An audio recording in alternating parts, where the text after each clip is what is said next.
Muy buenos días a todos. Nos da mucho gusto tenerles aquí en casa con nosotros.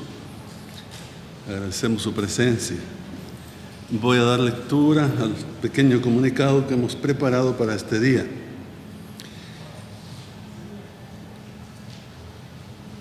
Uno, nos preocupa mucho el crecimiento de la violencia en nuestro país en estos últimos días. Es necesario que se tomen las medidas más convenientes para controlar y superar esta preocupante situación, grave situación, gravísima. No solo como reacción inmediata al problema, sino también se debe trabajar intensamente y de forma concreta en la prevención y en la reinserción, creando más oportunidades para todos, ofreciendo oportunidades reales de estudio para todos los niños y jóvenes de nuestro país y creando oportunidades de trabajo para todos los adultos. Es este un compromiso de nación que debe contar con la participación activa y generosa de toda la sociedad salvadoreña. Segundo, en esta semana hemos visto el esfuerzo de todos los partidos políticos para lograr ponerse de acuerdo, lo que obtuvieron ya en altas horas de la noche del día martes y el amanecer del día miércoles, para aprobar por unanimidad la tan mencionada reforma de la ley de pensiones. Lamentablemente, dicha reforma no beneficia a los trabajadores como era de esperarse y como debía ser en justicia. Por el contrario, con la reforma de ley, los trabajadores deberán aportar el 15% de su salario mensual en vez del 13% como se venía haciendo. De modo que hay 2 puntos porcentuales de grabación, diríamos, en el salario de los trabajadores. Además de eso, ya no recibirán en su cuenta de ahorro individual el 10.8%, sino que solamente recibirán el 8.1%, sufriendo una disminución de 2.7 puntos en su cuenta individual mensual, con la promesa que el Estado del presupuesto nacional o de los presupuestos nacionales cada año aportará el 3% en favor del trabajador cuando se jubile éste. Y más aún, todavía queda pendiente la amenaza de aumentar la edad de los cotizantes para poderse pensionar. Dentro de 5 años se hará el estudio, se ha dicho, para poder aumentar la edad de los cotizantes.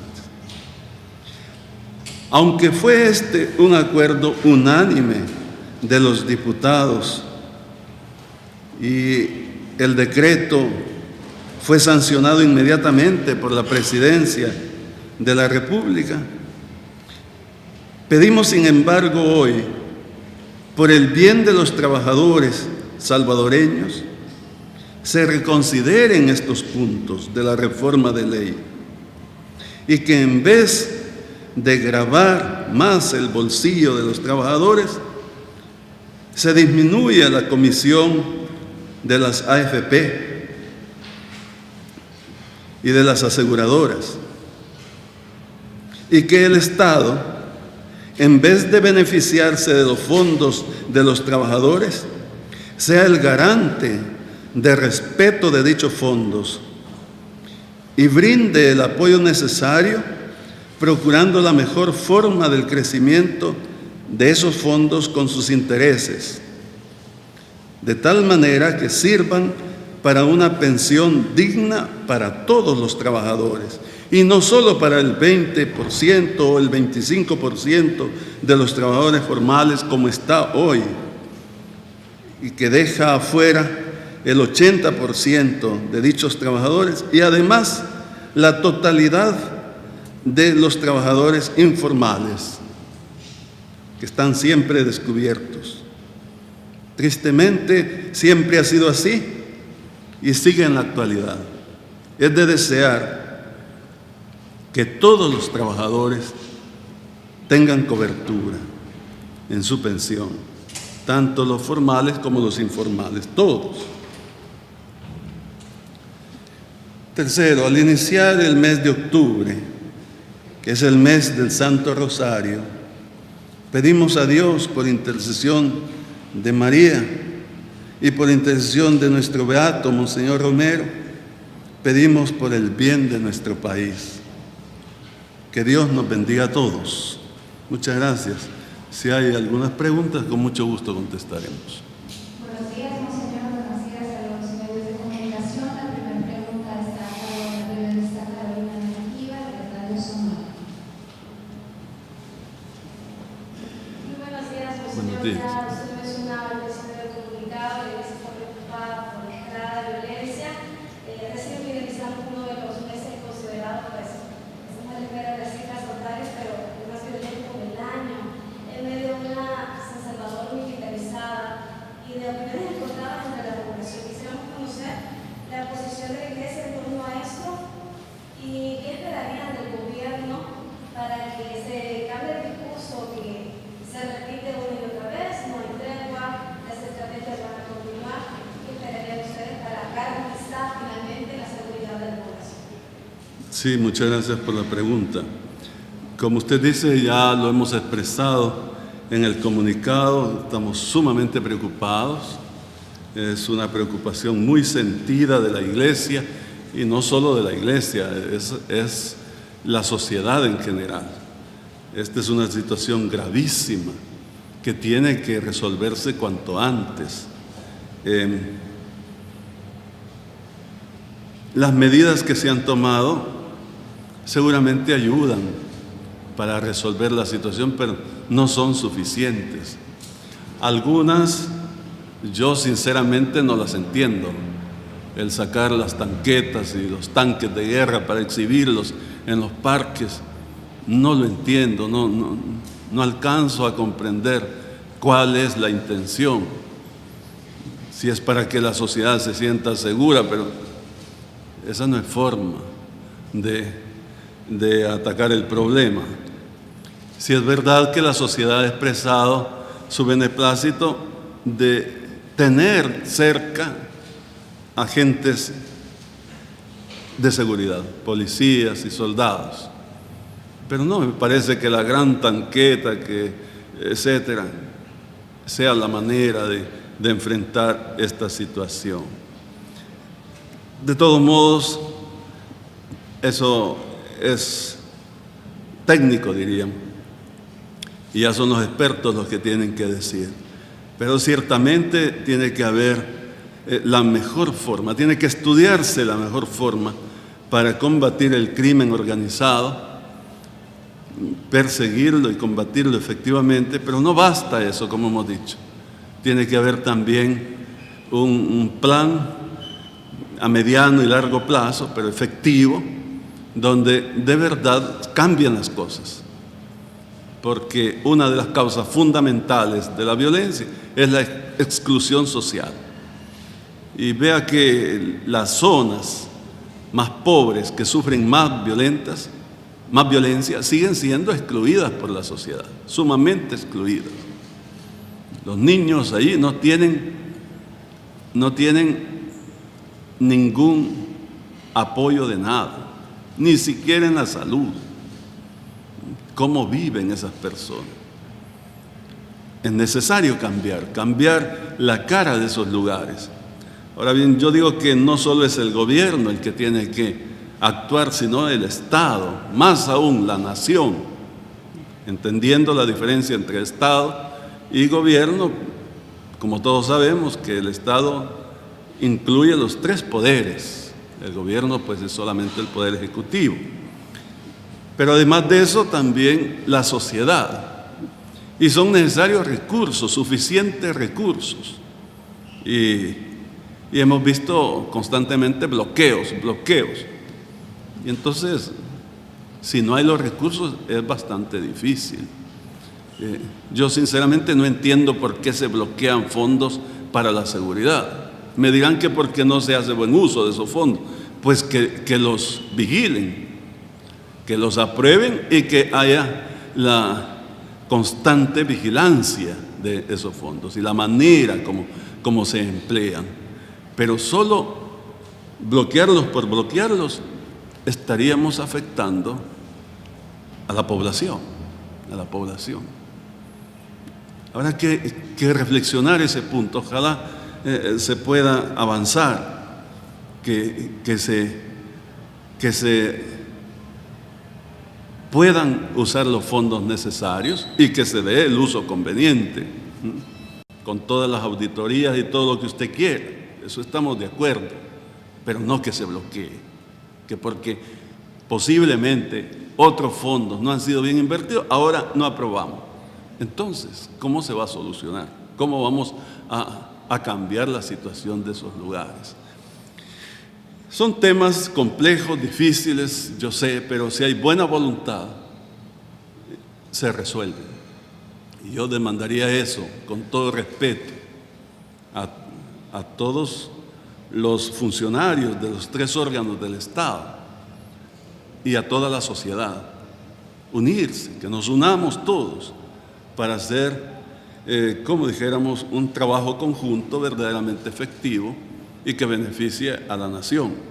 De lo contrario, vamos a estar, como se ha dicho, arando sobre el agua, porque si no hay los fondos, si no hay la buena voluntad, si hay una opinión contraria o todas son contrarias entre sí, cada quien con lo suyo y con un interés partidario posiblemente, entonces no avanzamos.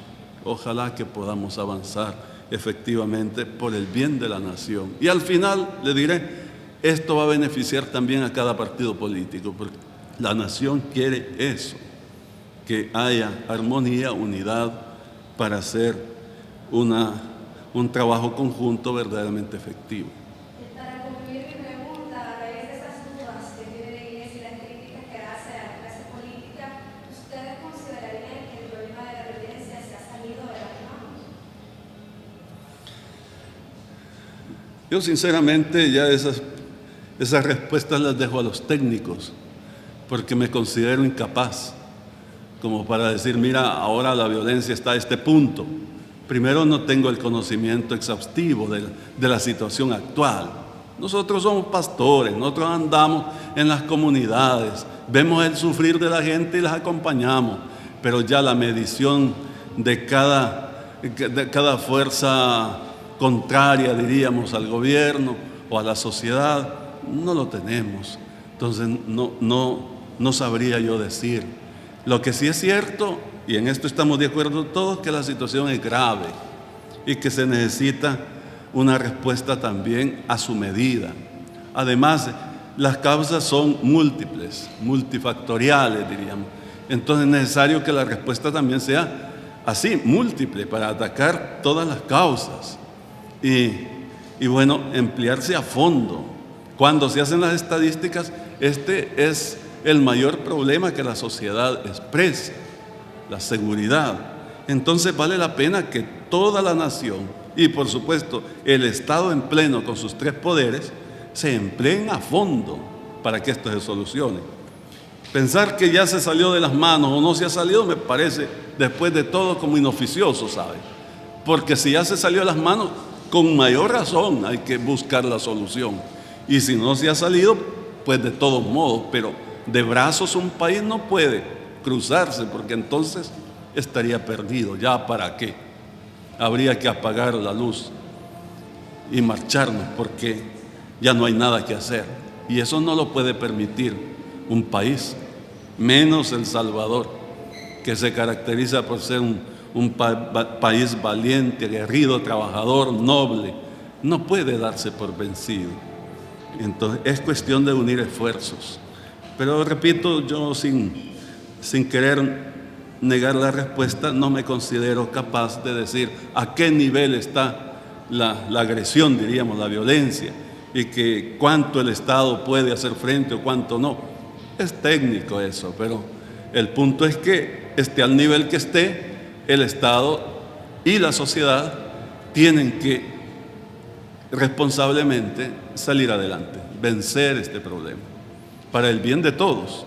Y cuando digo el bien de todos, incluye también a los que han delinquido o están por delinquir. Al final la sociedad tendrá que vivir un tiempo nuevo de reconciliación, de armonía, de paz. Por supuesto que el que ha faltado a la ley deberá cumplir. Eso no lo digo yo, eso es así. Pero no se trata de excluir a nadie, sino al contrario, de hacer una nación para todos y con la mejor forma de vida para todos, donde se respeten los derechos humanos en todos y cada uno de los habitantes. Gracias a usted. Yo no conozco lo del ejército, yo no tengo nada que ver con el ejército en absoluto. Entonces hay mecanismos legales y si ellos hacen uso de mecanismos legales y todo, enhorabuena, que se esclarezca todo lo que quieran esclarecer. Yo no voy tampoco a proteger archivos del ejército, me basta la tarea de protegerlos de la iglesia. Entonces yo, con todo respeto a usted, no me pronunciaría pues con afán, sino que se investigue, eso sí, que se lleve a la justicia los casos. Nosotros somos víctimas, como usted sabe. Cada sacerdote que murió, y por supuesto los dos obispos, porque no solo es Monseñor Romero, sino también Monseñor Roberto Joaquín Ramos, entonces deben ser esclarecidos esos casos, debe conocerse la verdad. Y no es que nosotros queramos venganza, sino que queremos que se conozca la verdad para que sanen las heridas y para que no se repitan esos casos. Entonces yo no sé cuál es la situación del archivo del ejército, me declaro incompetente y por eso yo no voy a opinar, pero que se apliquen las leyes, eso sí, y que se haga justicia, Yo estaba defendiendo el archivo que tenemos nosotros porque es así, vamos a estar siempre en defensa de las víctimas y al servicio de las víctimas.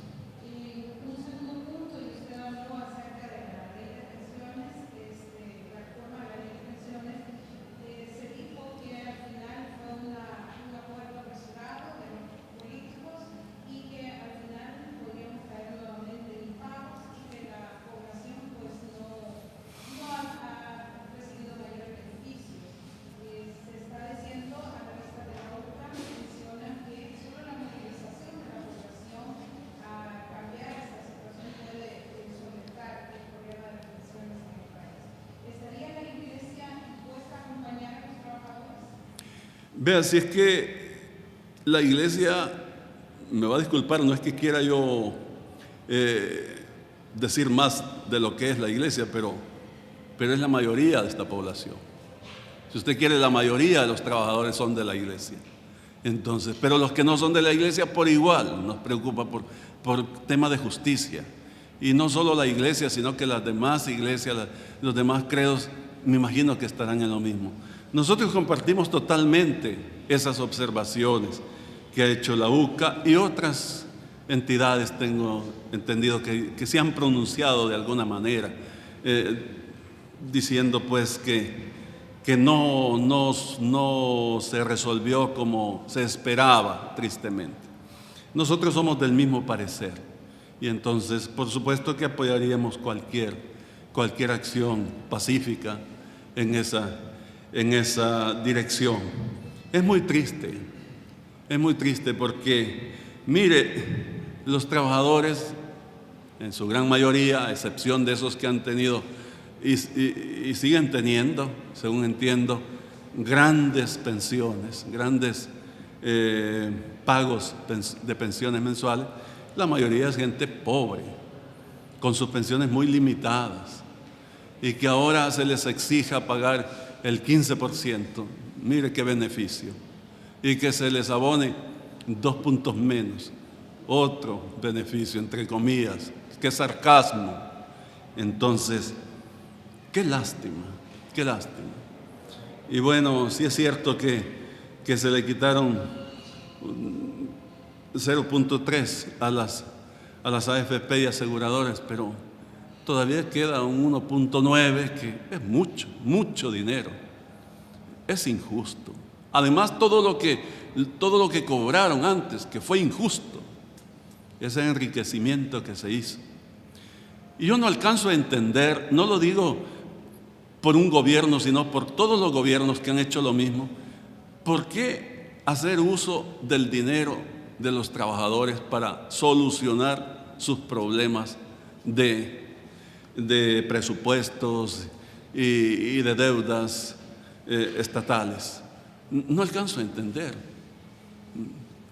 Para mí sería ideal, como lo digo en el comunicado, que el Estado sea el principal garante de que esos fondos se respeten y que se inviertan de la mejor manera para beneficio de los trabajadores.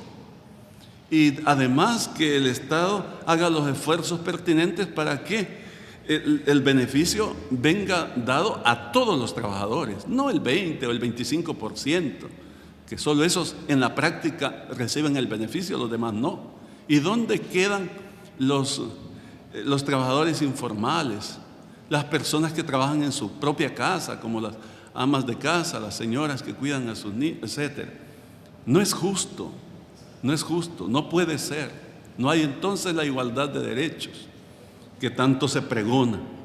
Entonces es necesario que esto se revise, porque me parece que esta reforma de la ley previsional tiene una proyección larguísima. Hablan de 5 años para estudiar lo de aumentar la edad de los que se van a jubilar, y 20 y tantos años para tanto, y como que esto se resolvió ya para siempre. Por favor, ¿cómo quedan las personas que cotizan, las pobres? No es justo, no es justo. Yo sé que desde el 2008, tengo entendido, el banco, el BID,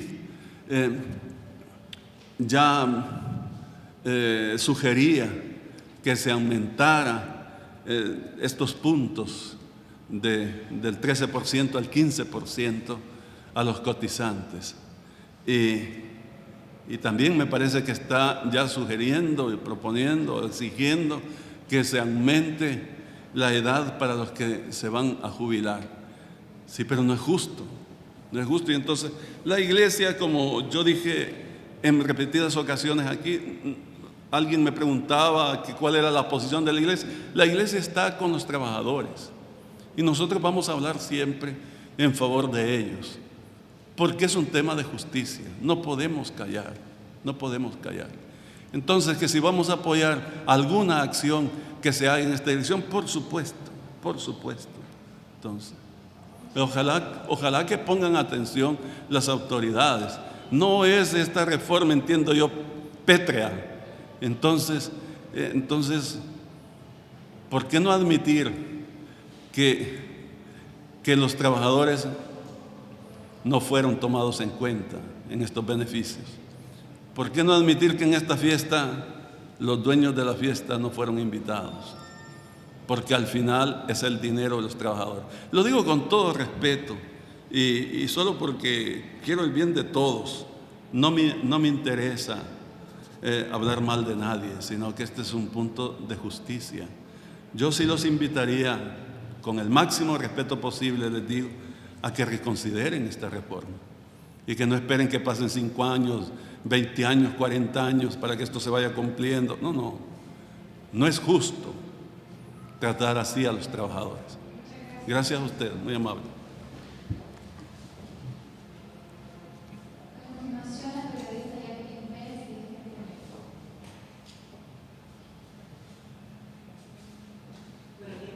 buenos días. Siempre sobre el tema de las pensiones. Algunos expertos aseguran que si bien lo que se aprobó no es perfecto, pero se trató de minimizar los impactos negativos hacia los trabajadores en comparación con las iniciativas que se estaban presentando por parte de los privados y también por parte de partidos de derecha que se tenían en bloque para continuar beneficiando a las AFP.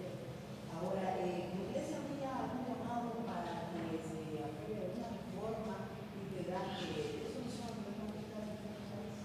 Sí, por supuesto. Nosotros sí, o sea, todo el mundo está de acuerdo en que lo que tiene que haber es una reforma fiscal.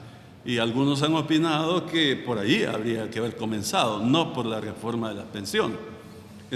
Es que el problema aquí es fiscal, es fiscal. Ahí tiene que, como diríamos, cargar la tinta el legislador y también el Estado mismo y el gobierno en la recaudación de los impuestos. No pueden haber evasiones de impuestos, no pueden haber elusiones de impuestos incluso. No es justo, no es justo. Y bueno, y el Estado tiene que ser responsable con sus presupuestos para salir adelante en todos sus deberes, sin ocupar fondos de los pensionados. Pero yo estoy diciendo esto y quiero insistir porque me parece que ya es una cosa normal, porque esto se ha hecho todo el siglo. Hablemos claro, porque esto de las AFP lo impusieron al comienzo del siglo, un poquito antes. Y bueno, me parece que lo importaron de Chile como una cosa fenomenal, una panacea, que nunca lo ha sido. Y tampoco ha sido en Chile, tengo entendido. Entonces, porque es injusto, sencillamente, el sistema es injusto. No puede ser.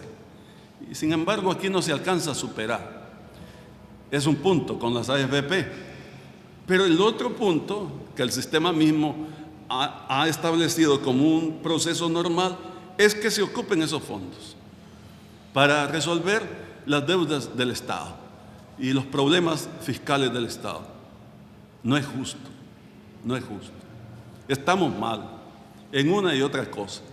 Entonces, debería hacerse una reforma de fondo, cambiar el sistema, injusto por un sistema justo, y que el Estado resuelva sus deberes fiscalmente, por otras vías, pero no tomándole el dinero a los trabajadores.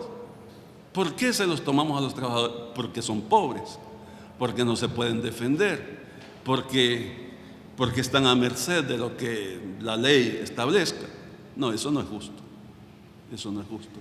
Entonces yo estoy totalmente de acuerdo que lo que tiene que hacerse es una reforma fiscal a fondo y resolverse ahí los problemas del Estado. Y después hacer una reforma de pensiones justa, que beneficie a los trabajadores totalmente, porque es su dinero, fruto de su trabajo, honesto y honrado. Y entonces tienen el derecho a jubilarse a la edad conveniente, justa, y que todos estén cubiertos, como sucede en todos los países de corte democrático y civilizado. ¿Por qué nosotros no lo podemos establecer? Pues hombre, es tiempo de hacerlo.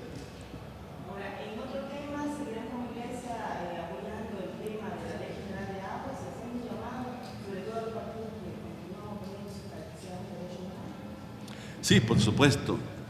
Es que mire, el acceso al agua es un derecho fundamental, humano. No lo decimos nosotros, es así, está establecido. La ONU ha insistido en este aspecto, y es que así tiene que ser. Entonces, una ley general de aguas que regule el uso de las aguas es imperativo, ya deberíamos tenerla. Yo la otra vez dije que si alguien se oponía y bloqueaba este intento, pues significaba que no estaba con la población, y la población no debería darle los votos, no merece que se le dé los votos. Y entonces, si lo dije no por hacer mal a nadie, yo en realidad no quiero referirme a partidos que se opongan a esto, no, yo quiero referirme a porque al final es un beneficio para todos. Yo sí creo que si se comete injusticia en este punto que es tan grave del agua, teniendo una ley espúrea, una ley ilegítima, o ninguna ley para que cada quien haga lo que quiera, que es la ley de la selva, yo sí creo que salimos mal todos. Y habiendo una legislación justa, saldríamos beneficiados todos. Porque es así, al final repercute en el bien común. A veces se piensa de que uno puede salir beneficioso porque se adelanta en esto, en aquello. Sí, pero a la larga sale afectado también. No vale la pena. Entonces yo haría un llamado a todos y esperaría que todos dieran sus votos y que por unanimidad se apruebe la ley de aguas de forma justa. Y me parece que el proyecto que nosotros presentamos, la Procuraduría de Derechos Humanos, la UCA y la Iglesia, me parece que es muy buena, que conviene que se apruebe porque está en base a estos principios precisamente, que todos tienen derecho al acceso del agua, es un derecho invulnerable, en definitiva, y que en un país democrático esta tiene que ser una función pública, no privada, sino pública. Y entonces por eso el ente rector, que es la discusión, que esté constituido por 4 personas del gobierno y 3 personas de la sociedad. Además que la ley contempla muchos otros mecanismos de control, etcétera. Pero así estaríamos con un ente que necesariamente tiene que llevar adelante una rectoría justa por el bien de todos. Ojalá que se apruebe, y por supuesto que nosotros vamos a seguir toda la vida hasta que se apruebe. Entonces ya terminamos. Muchas gracias. A continuación, Edgar Jurado de Noticias 21. Buenos días, arzobispo. Pregunta más encaminada a un tema prácticamente que ha rodeado la agenda de los medios de comunicación. La delincuencia parece que le ha declarado la guerra a fuerzas de seguridad en las últimas semanas. Se ha visto un incremento en los índices de homicidios respecto a los policías, incluso elementos de la fuerza armada, incluso también como algunos de sus familiares. ¿Qué piensa la Iglesia acerca de esta situación? Porque parece que se le ha declarado la guerra a los elementos de seguridad del Estado. Sí, gracias por su pregunta, pero yo diría lo que dije hace un momento, que nosotros no estamos en condición de hacer un análisis técnico para decir cuál es la situación actual. Hay expertos, criminalistas y no sé cuántos más, analistas políticos, analistas estrategas. Y yo sé que en el país hay muy buenos expertos, pero si no los hubiera, a nivel internacional se pueden traer. Y vale la pena que sean los estudios pertinentes, ¿cómo no? Nosotros no los tenemos y no consideramos que sea nuestra función porque nuestro trabajo es pastoral, pero sí nos preocupa muchísimo. Y estamos empeñados, estamos interesados y hacemos lo propio. Nosotros asistimos a todas las personas, estamos en todo el país y en todas las comunidades, etcétera.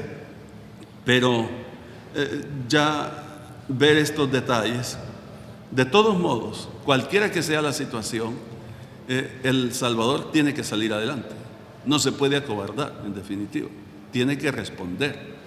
Entonces lo que debería hacer el gobierno, y eso no es necesario ser un experto para entenderlo, es lo que el pueblo pide, es tomar las medidas convenientes, como decíamos en el comunicado, las mejores medidas, por supuesto.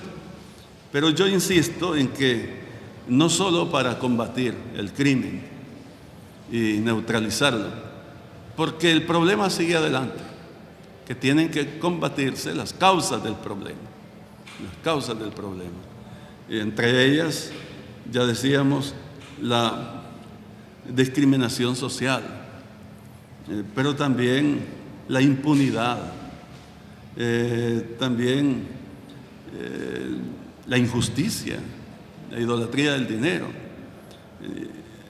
En fin, hacerse un análisis a fondo y en palabras sencillas y claras, cambiarle la vida a estas zonas más pobres, que las hemos marginado. Esa es la realidad. Toda la vida han estado marginadas. Deberíamos, ¿cómo decir?, favorecer esas zonas donde haya suficientemente trabajo y estudio. Entonces, las cosas van a cambiar. Las cosas van a cambiar. Pero si no se cambia la situación social de las personas y del común de las personas, ahí será muy difícil, por no decir que imposible, solamente reprimiendo el crimen. Habría que superar las causas para que automáticamente se supere el problema, el conflicto, la violencia.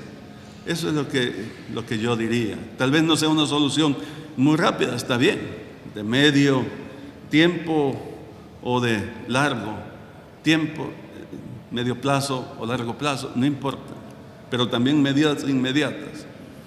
Y eso tendrá que hacerlo el Estado en pleno con el apoyo de toda la sociedad.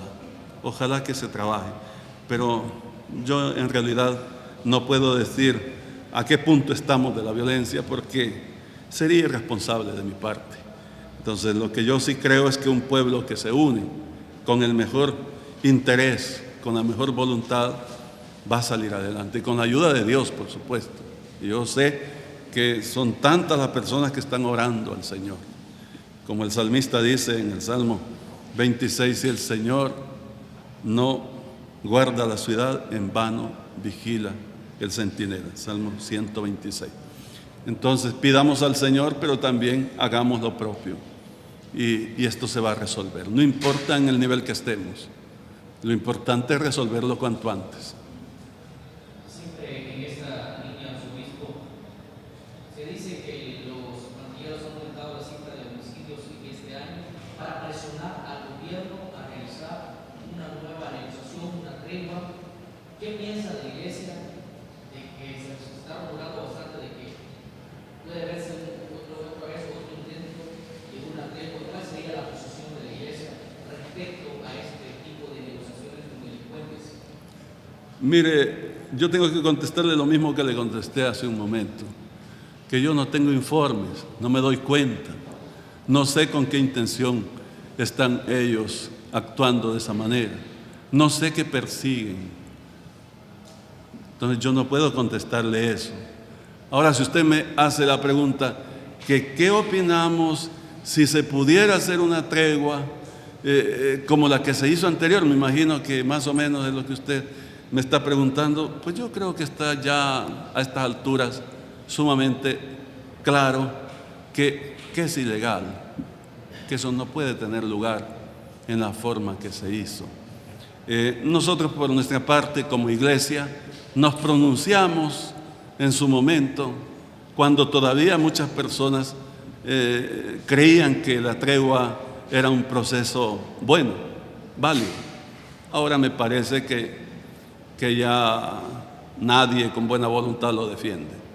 Pues nosotros expresamos nuestro punto de vista, que era totalmente, como dijéramos, desmarcarnos de ese proceso porque no lo veíamos conveniente ni justo. ¿Y por qué lo hicimos? Porque escuchamos a la gente que estaba sufriendo, que no les beneficiaba, sino que les perjudicaba más. Entonces, por eso hablamos y lo hemos mantenido. Y por supuesto que lo mantenemos. No sabemos que se esté pensando en otro proceso igual, o que quién lo está imaginando, quién lo está proponiendo. No sabemos, ¿no? Ya será posiblemente la inteligencia del Estado, o de la policía, o de la fiscalía, que puedan decir eso. Nosotros lo ignoramos. Pero, repito, yo creo que a estas alturas ya es muy difícil que alguien defienda un proceso así. Nosotros mucho menos. Gracias a usted. La última pregunta está a cargo de Rafael Mendoza, del Diario de hoy.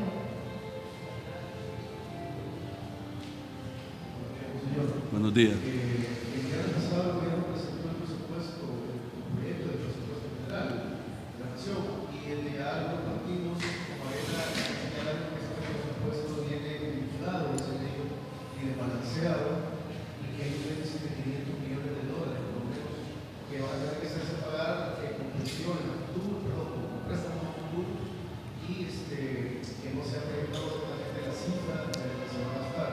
¿Cómo ven ustedes este tema? Sí, vean, yo he estado más bien viendo lo de las pensiones.